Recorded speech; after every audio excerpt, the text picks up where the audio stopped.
Imagina tener el mundo en tus manos. Literalmente.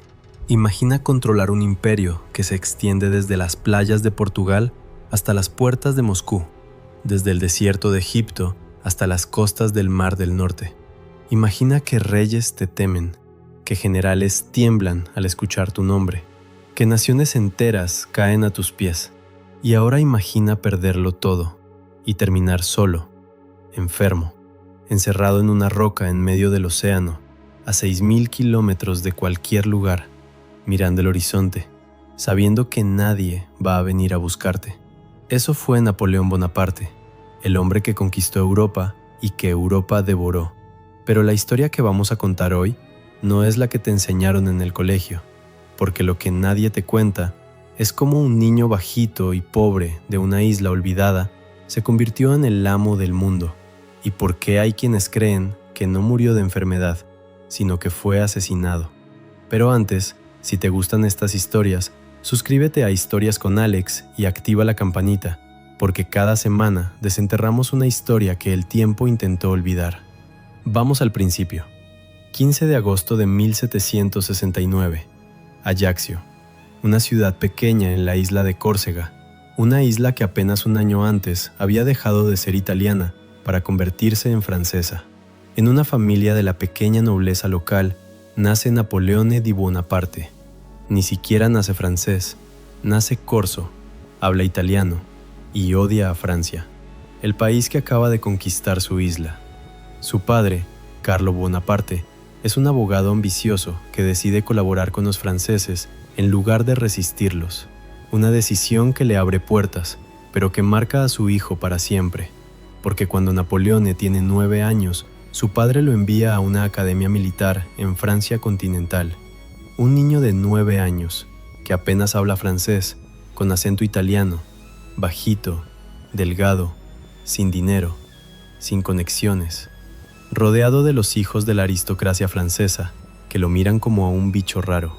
Lo llaman el corso, se burlan de su acento, de su estatura, de su pobreza, y Napoleón aprende la lección más importante de su vida: el mundo no te da nada, te lo tomas tú. Se refugia en los libros, lee todo lo que encuentra: historia militar, matemáticas, geografía, Julio César, Alejandro Magno. No lee por placer, lee como un general, estudia el terreno antes de la batalla. A los 16 años se gradúa como oficial de artillería. Es el más joven de su promoción y el más ambicioso. Pero Francia no tiene tiempo para ambiciones tranquilas, porque Francia está a punto de explotar. En 1789, la Revolución Francesa lo cambia todo. El rey Luis XVI pierde la cabeza, literalmente. La monarquía cae, la nobleza huye, y Francia se convierte en un caos de facciones que se devoran entre sí. Para la mayoría, la revolución es terror. Para Napoleón, es oportunidad, porque en el caos, los hombres ordinarios se esconden y los extraordinarios se levantan. En 1793, Napoleón tiene 24 años y recibe su primera gran oportunidad: el sitio de Tolón, un puerto estratégico ocupado por los británicos. Los generales franceses no saben cómo tomarlo. Llevan semanas fracasando. Napoleón llega, mira el terreno, y en cuestión de horas presenta un plan que nadie más había visto. Coloca sus cañones en posiciones que los otros generales consideraban imposibles. Lidera el ataque personalmente. Recibe un bayonetazo en la pierna y sigue luchando. Tolón cae, y Francia descubre que tiene un genio militar entre sus filas. A partir de ese momento, la ascensión de Napoleón es imparable. En 1796, con solo 26 años, le dan el mando del ejército de Italia, un ejército harapiento, mal alimentado, desmoralizado. Napoleón lo transforma en una máquina de guerra.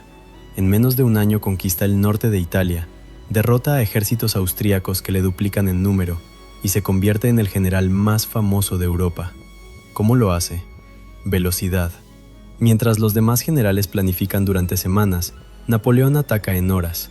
Mueve a sus tropas tan rápido que el enemigo nunca sabe por dónde viene el golpe. Y hay algo más, algo que los libros de historia no siempre explican bien. Napoleón inspira. No es solo un estratega, Es un líder que hace que hombres ordinarios hagan cosas extraordinarias. Duerme con sus soldados, come lo que ellos comen, camina cuando ellos caminan, y cuando habla, los soldados sienten que están luchando por algo más grande que ellos mismos. Todo soldado lleva en su mochila el bastón de mariscal, les dice. Cualquiera de ustedes puede llegar a la cima. Y le creen. Pero Napoleón no solo conquista países, también conquista corazones. En 1796, antes de partir a Italia, conoce a una mujer que lo cambiará para siempre, Joséphine de Beauharnais. Es viuda, tiene 2 hijos, es 6 años mayor que él y es todo lo que Napoleón no es. Elegante, sofisticada, de la alta sociedad parisina. Napoleón se enamora con una intensidad que roza la locura. Le escribe cartas desde el campo de batalla que parecen escritas por un poeta desesperado, no por un general. No paso un momento sin amarte. No bebo una taza de té sin maldecir la gloria que me separa de ti. Pronto estaré contigo. Entonces te cubriré de 1.000.000 de besos ardientes como el sol del Ecuador. Napoleón conquista Italia mientras piensa en Joséphine. El problema es que Joséphine no lo ama de la misma forma. Lo admira, lo respeta, pero no lo ama con esa intensidad volcánica. Y mientras él conquista ciudades, ella tiene aventuras en París. Napoleón lo descubre y algo dentro de él se endurece. Nunca vuelve a ser tan vulnerable. A partir de ese momento, el general empieza a devorar al hombre. En 1798, Napoleón hace algo que nadie espera. Invade Egipto. No es solo una campaña militar, es una declaración de ambición cósmica. Quiere seguir los pasos de Alejandro Magno, quiere conquistar Oriente.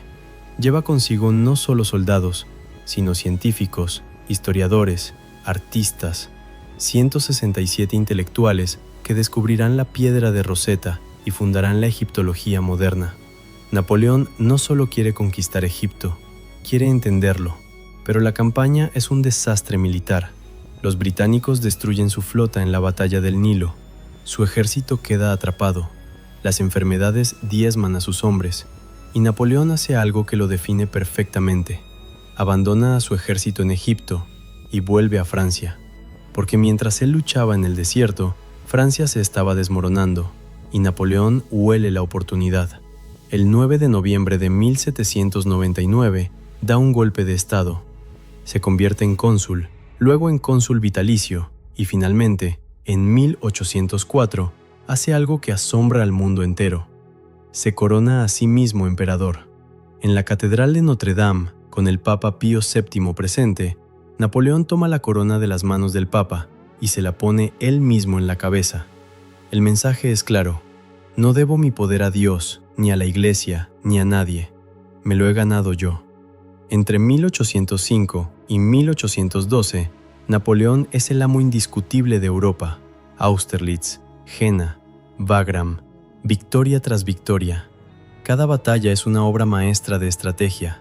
En Austerlitz, con 68.000 hombres, derrota a 90.000 rusos y austríacos, usando la niebla y el terreno como si fueran armas. Los generales de toda Europa estudian sus movimientos, y aún así no pueden detenerlo. Pero Napoleón comete el error que destruirá todo. Joséphine no puede darle un heredero, y Napoleón, que ahora es emperador, necesita un hijo que continúe su dinastía. Toma la decisión más dolorosa de su vida. Se divorcia de Joséphine, la mujer que amó más que a nada en el mundo, la mujer por la que escribió cartas que ardían de pasión, la mujer que lo traicionó pero a la que nunca dejó de amar. La deja ir.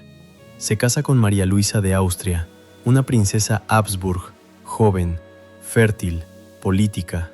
Tiene un hijo, Napoleón II, pero algo se rompe en él, como si al perder a Joséphine hubiera perdido la parte de sí mismo que todavía era humana.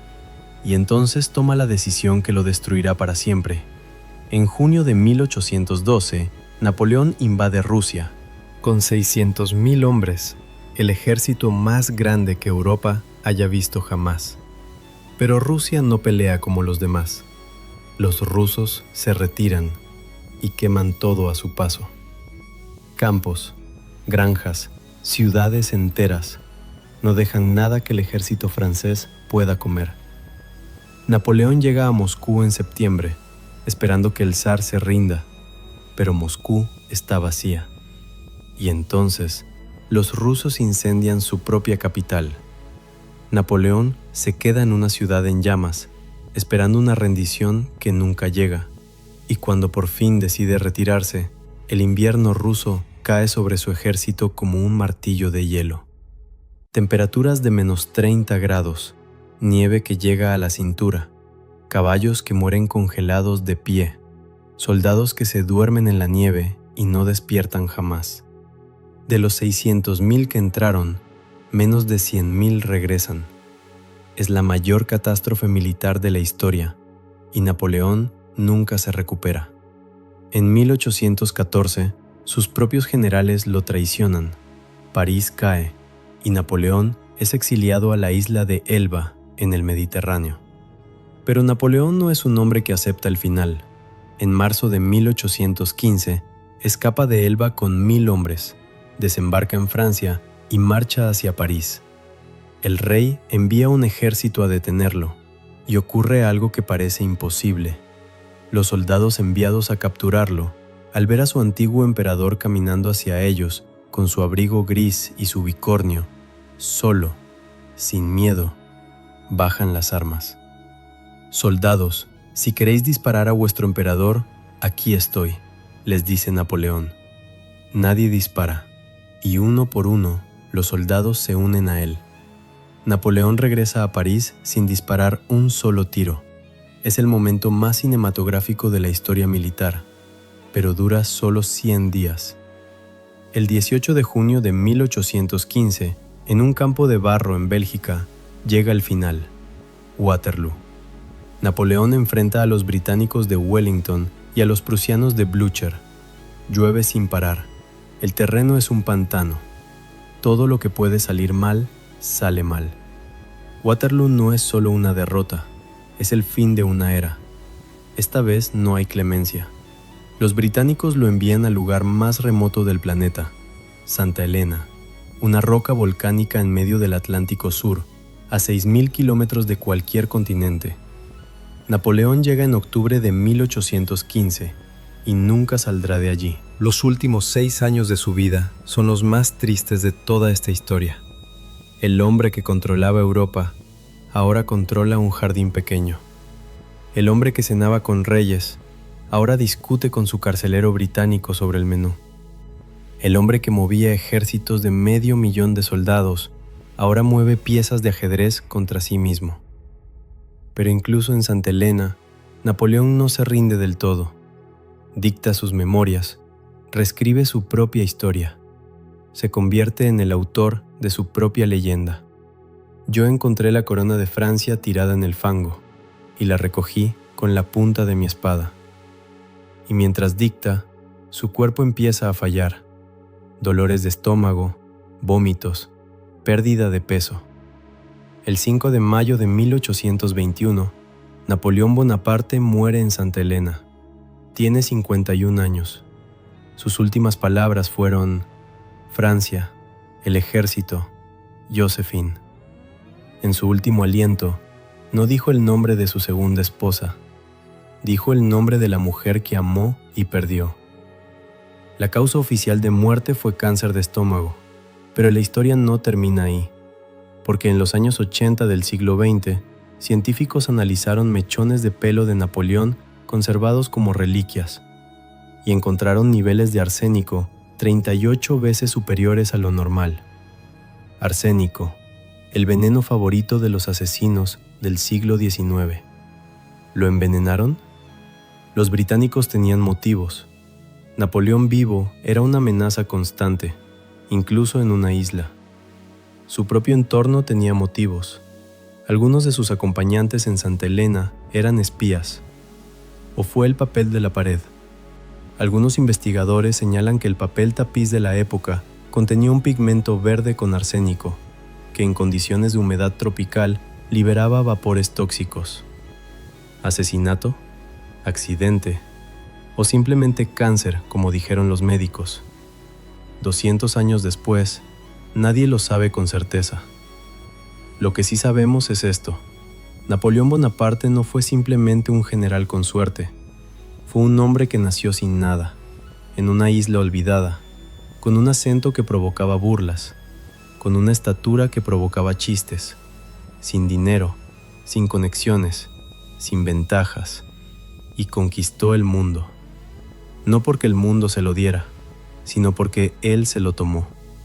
Su legado está en todas partes, aunque no lo veamos.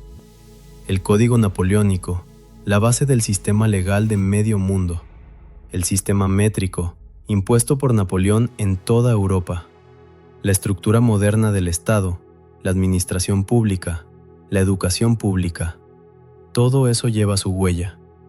Pero quizás su legado más profundo no está en las leyes ni en las batallas, está en una idea, la idea de que no importa dónde naces, ni quiénes son tus padres, ni cuánto dinero tienes.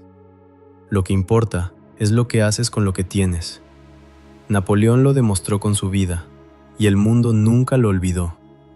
Ahora la pregunta es para ti. Si el hombre más poderoso del mundo terminó solo en una roca en medio del océano, ¿qué nos dice eso sobre el poder? ¿Vale la pena conquistar el mundo si al final lo pierdes todo? Te leo en los comentarios. Y si esta historia te movió, dale like. Suscríbete a Historias con Alex y compártela con alguien que necesite escucharla. Nos vemos en la próxima historia.